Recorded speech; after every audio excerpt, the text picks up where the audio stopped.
હા, સૌથી મોટું આજે આ રોગ છે ડિપ્રેસિવ અપ્રોચ. તમે યંગસ્ટરને જોઈએ છે, આપણે જ્યાં જ્યાં બી મળીએ છીએ, મોટા ભાગના youngster they are so depression એટલે ડિપ્રેસ થવાનો અર્થ જુદી જુદી રીતના એ લોકો ડિપ્રેસનું રિસર્ચ ડિપ્રેશનનું જુદું જુદું આવે છે. કોઈક છે તો પછી સાવ ઉદ્ધત થઈ જાય છે, કાંઈ નહીં કરવું જિંદગીમાં, અમારે તો બસ અમે તો આમ જ હશું. એ બી પોતાની જાતનું રિજેક્શન છે, એ ડિપ્રેશનની નિશાની જ છે. કોઈ એમના મારાથી કાંઈ થાય જ નહીં હવે, આવો એપ્રોચ.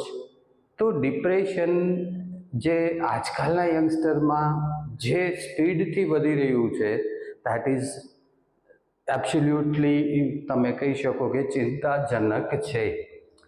આવતીકાલે તમે બી ડિપ્રેશનમાં જઈ શકો છો. થોડું સમજો ડિપ્રેશન શું કામ થાય છે. પહેલું તો એમાં છે કમ્પેરેટિવ નેચર. તમે જ્યારે કમ્પેરિઝન કરવા માંડશો, તમારી કમ્પેરિઝન બીજા સાથે, અને મોટા ભાગે શું થશે, તમે સોશિયલ મીડિયાના કારણે સફળ લોકો સાથે કમ્પેરિઝન કરવા માંડશો કે મારી ઉંમરમાં પહેલો વ્યક્તિ કેટલો સફળ થઈ ગયો, મારી ઉંમરમાં પહેલો વ્યક્તિ ક્યાં આગળ નીકળી ગયો. તો હંમેશા તમને એવું ફીલ થશે કે હું પાછળ છું, મેં હજી કંઈ કર્યું નથી, બહુ મોડું થઈ ગયું છે, આવું ફીલ થયા કરશે. અને it's very natural that your mind would like to go to negative naturally. Negative તરફ ગતિ કરવી એને બહુ ગમે છે. પોઝિટિવ તરફ લઈ જવું હોય તો અવેર થઈને લઈ જવું પડે. Otherwise natural tendency of a mind is negative.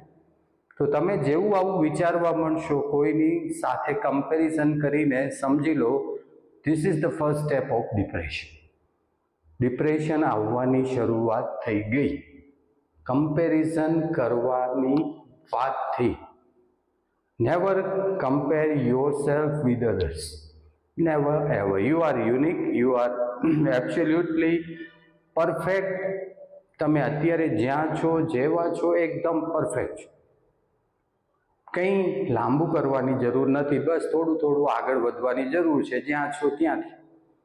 Second, તમે જુઓ ને તો ફોલ્સ ઇમેજિનેશન. આ આજકાલના યંગસ્ટરમાં મેં બહુ જોઈ છે.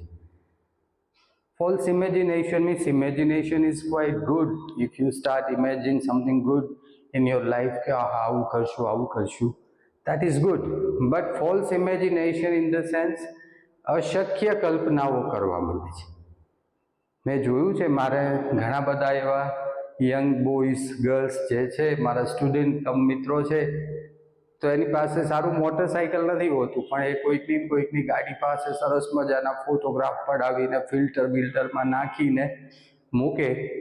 અને તમે જુઓ એની પ્રોફાઇલ જુઓ તમે, એ જોઈને બીજાને એવું લાગે કે આની પાસે આવી ગાડીઓ છે, આવા બુલેટ છે, આવું ફરવા જાય છે, મારે બી જિંદગીની અંદર આટલું બધું જોતું છે. Life never wants too much. તમારે બહુ એટલું બધું મેળવવાની કોઈ જરૂર બી નથી, અને ભાગતા બી નહીં. જિંદગીને મજા માણવી હોય તો બહુ ઝાઝું ભેગું કરવું નહીં. સામાન ઓછો હોય ને તો જર્નીની મજા આવે, બરોબર.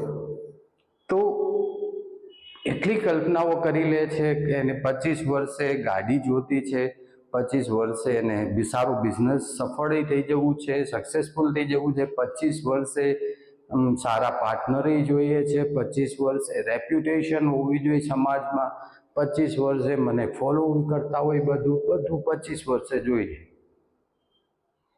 બધાની લાઈફને ઓબ્ઝર્વ કરો તો લગભગ દરેક વસ્તુ 40 પછી શરૂ થાય.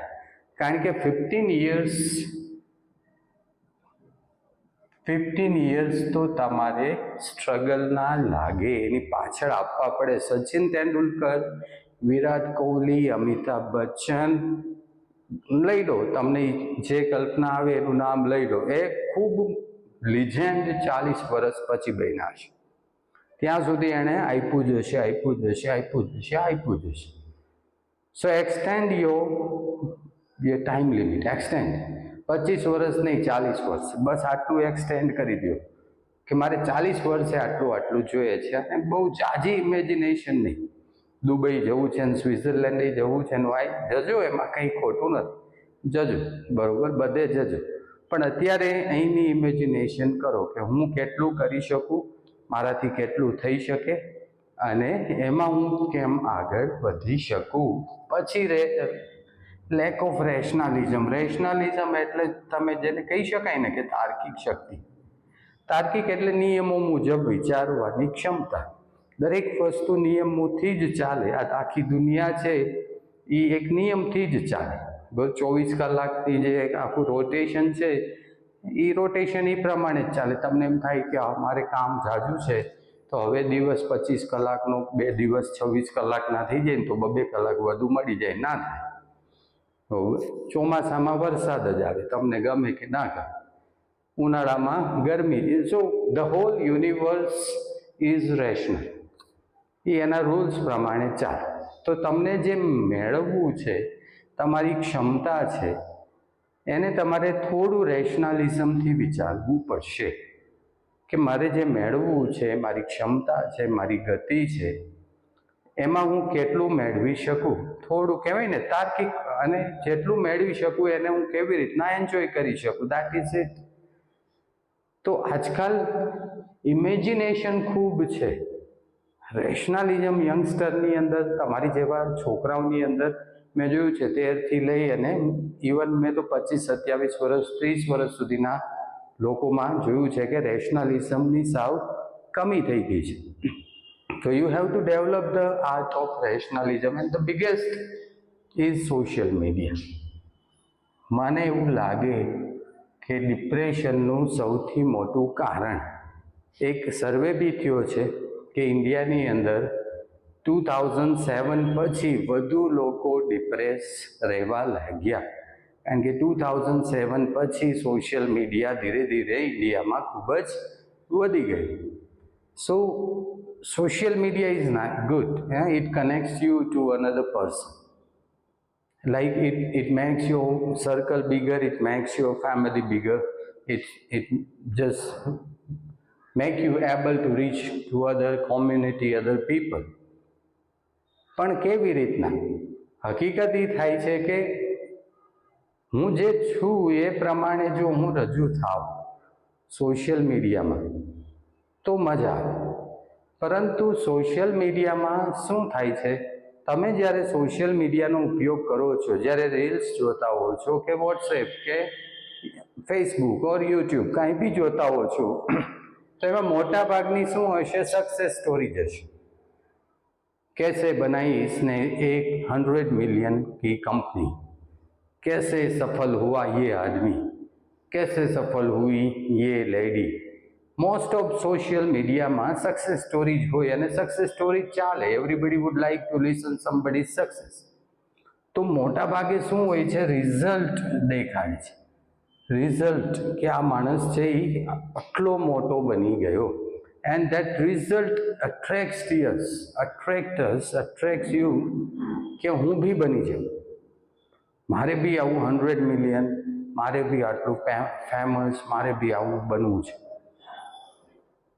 તો એની પાછળના જે સ્ટ્રગલ છે, એની પાછળની એફર્ટ્સ છે, એ જે જર્ની છે, એ માણસે કઈ રીતના ત્યાં સુધી પહોંચ્યો છે, that efforts, that journey, that struggle social media દેખાડતું નથી. અને હવે રીલ્સ તો પાછી 1 મિનિટની થઈ ગઈ, તો 1 મિનિટમાં એટલો ટાઈમ બી ન હોય કે એની આખી સ્ટ્રગલ દેખાડે.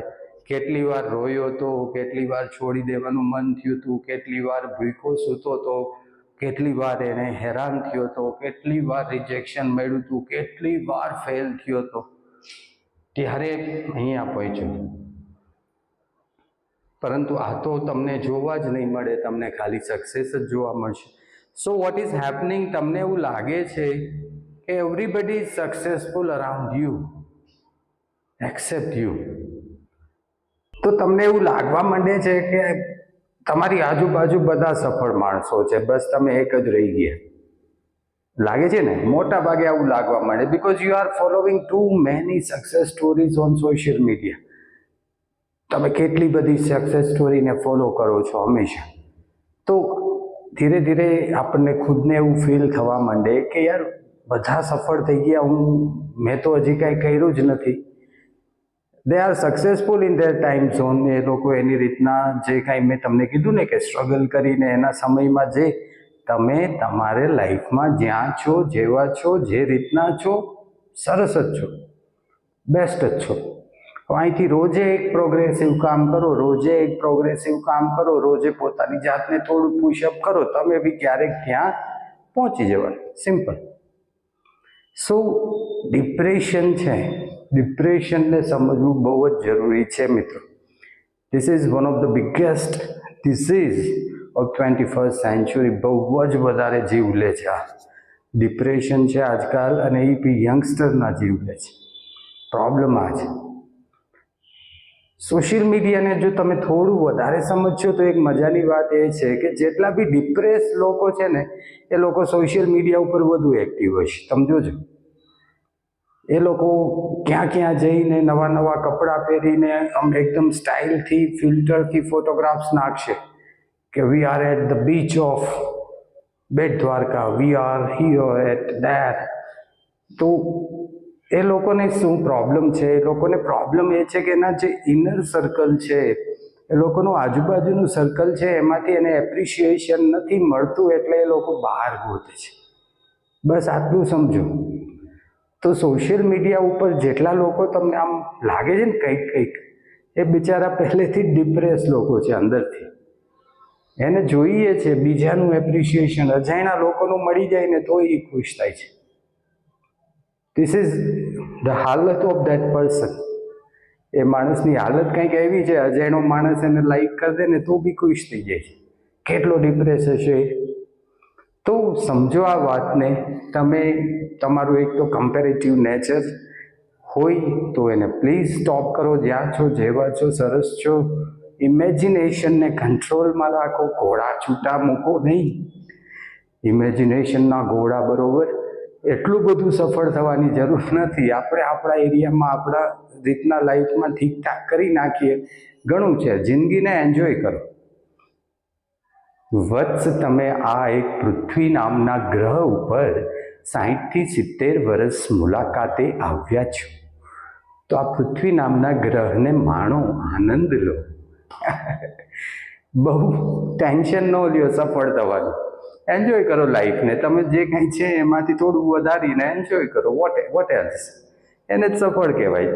જે અંદરથી ખુશ હોય ને એને સફળ કહેવાય. બાકી બધું વાતો, બાકી તમામ વસ્તુ છે ને એ બધી વાતો છે. રેશનલિઝમ ડેવલપ ખાસ કરો. કાંટા ઉપર પગ મૂકો તો કાંટો લાગે છે. પછી ત્યારે તમે ફરિયાદ કરો, હો પ્રભુ તમે મારા જ પાથ ઉપર કાંટા કેમ? અરે ત્યાં હતો ને તે પગ મૂક્યો, લાગ્યો ભાઈ, તો લાગે છે. બરોબર? This is rationalism. જે વસ્તુ જે કારણથી બનતી હોય તો બને છે. અને ફાઇનલી સોશિયલ મીડિયાને સમજી જાઓ. ઘણા લોકો દેકારો કરે છે, બંધ કરી દો સોશિયલ મીડિયાને. નહીં, એવું કોઈ જરૂર નથી. એને બી એટલું બધું બહુ હવા થવાની જરૂર નથી. Social media is a good platform. આનંદ આપે છે, વાપરો, એમાં કંઈ વાંધો નહીં, પણ સમજીને વાપરો. This is what. સમજો સોશિયલ મીડિયાને અને આ વસ્તુને ધ્યાન રાખો. ડિપ્રેશનને આવતા પહેલાં જ પકડી લો. ધીસ ઇઝ, આને બહુ કહેવાય ને કે depression is really difficult to control after having it. અંદર આવ્યા પછી અઘરું છે કંટ્રોલ કરવું. બહુ યંગસ્ટરને બહુ પકડે જ સારું, અને યંગસ્ટરને પકડે એ ના ચાલે. એઝ અ યંગસ્ટર અવેર બનો, થોડા સિમ્ટોમ્સ જાણો અને એને આવતા પહેલાં જ કહો સ્ટોપ. મને ખબર છે કે આ શું કામ થાય છે, અને મને ખબર છે કે હું શું કરું છું, હું ક્યાં છું, હું ક્યાં પહોંચીશ. Don't worry. Okay, thank you.